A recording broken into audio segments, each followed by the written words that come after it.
Tiga pemain timnas Indonesia mengalami cedera jelang duel melawan Argentina pada Senin, 19 Juni 2023 mendatang.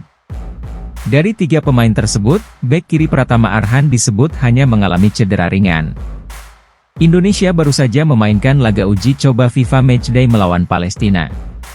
Pada duel yang dimainkan di Stadion Gelora Bung Tomo, Rabu, 14 Juni 2023, malam WIB, kedua tim bermain dengan skor imbang 0-0. Terlepas dari tidak adanya gol, laga itu berjalan cukup menarik. Setelah duel lawan Palestina, Indonesia akan dijadwalkan berduel lawan Argentina. Laga ini bakal digelar di Stadion Gelora Bung Karno.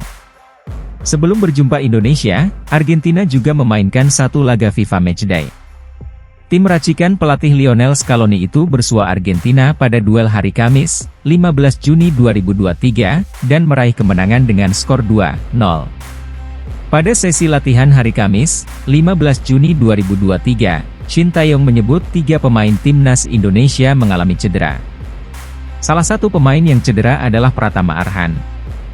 Dia mengalami cedera pada duel lawan Palestina. Jordi Amat masih dalam pemulihan. Mungkin dia bisa bermain, kata Shin Tae-yong. Yang cedera ada Pratama Arhan. Hanya cedera ringan. Pemain lainnya dalam kondisi baik, imbuhnya. Satu lagi pemain yang mengalami cedera adalah Sandy Walsh.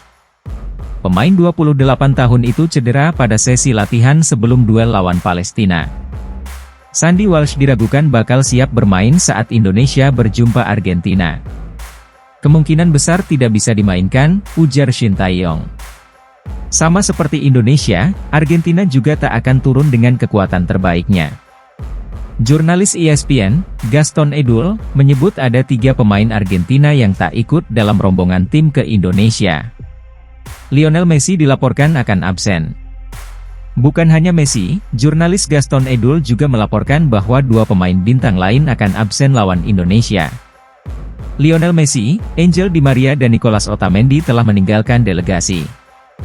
Argentina melakukan perjalanan besok ke Indonesia. Ini 6 jam penerbangan, tulis Gaston Edul, jurnalis kondang asal Argentina.